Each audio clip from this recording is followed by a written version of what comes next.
Grazie. No, dammi il tuo perché questo fisso. Perché gli furbi questi,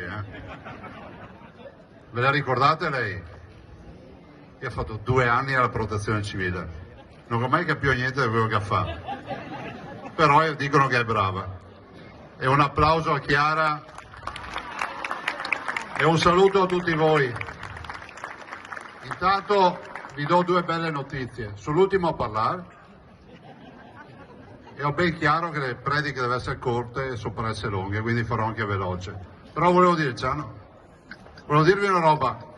Io ho fatto il decreto per il Conegliano Valdobbiadene nel 2008-2009 e quindi abbiamo dato l'esclusività dell'utilizzo del nome a questo territorio e alle zone a denominazione. È stata fatta una grande operazione evitando che in giro per l'Italia, adesso lo dico perché te lo facciamo qua, in giro per l'Italia e in giro per l'Europa e il mondo avevamo il rischio di avere tutte le barbattelle che partivano da questo territorio, si siamo capiti, vendute in Romania, vendute in Puglia, vendute da tutte le parti, che stavano diventando vino prosecco. Questa è la vera storia. Quindi da allora abbiamo questa esclusività e soprattutto per me è un riconoscimento, un territorio che è il territorio dell'agricoltura pionieristica. Ha ragione il presidente di Valdoca quando parla delle rive. Le rive sono veramente un'emergenza. Dove è andato? Le rive sono veramente un'emergenza. L'azienda agricola media nella zona della DOCG è di 1,13 ettari di superficie. Non c'è solo il tema dell'invecchiamento, c'è il tema della sostenibilità e c'è anche il tema della meccanizzazione che in alcune parti, quelle più cartolina, non è possibile.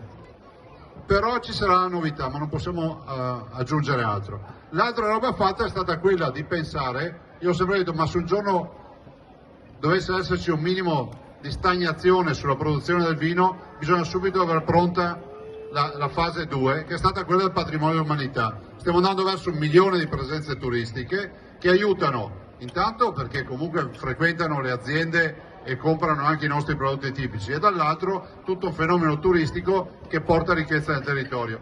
Per quelli che ci criticano sempre vorrei spiegare che se non ci fosse da un lato il Conegliano Valdobbiadene di OCG e il turismo, questi territori avrebbero le colline che sarebbero già sulle strade perché nessuno li curerebbe, e quindi veramente il fatto di mantenere l'agricoltura viva e il territorio significa poi fare anche un grande intervento ambientale. Quando abbiamo fatto il patrimonio dell'umanità io non conoscevo ancora le doti di Luciano, cioè lui ha dimagrito 25 kg facendo le rive. E allora io vorrei che fosse chiaro che chi viene nel patrimonio dell'umanità mangia ben, beve ben e dimagrisce. Questo è lo slogan.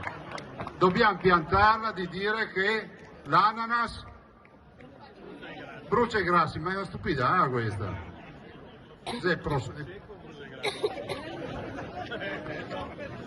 Adesso, questa è una pubblicità che non si può fare. Il consumo moderato di vini e l'alimentazione sana con uno dei 350 prodotti tipici del nostro territorio è una garanzia, ma soprattutto pensate che anche questo aspetto, visto considerato che abbiamo fatto il nostro Santiago di Compostela, che diciamo che questo itinerario che si può fare a piedi di 50 km, è ancora un'ulteriore dimostrazione, oltre ai circuiti che abbiamo qui, l'anello del Cartizze, l'anello insomma, che riguarda le rive, che qui si può fare anche veramente wellness, cioè fare iniziative che vanno nella direzione giusta. Ultima roba, no, grazie a te, fate un applauso al sindaco che se lo merita, anche perché ha fatto una bella vittoria, complimenti. Non è riuscito ad arrivare alle mie percentuali, però ci arriverà.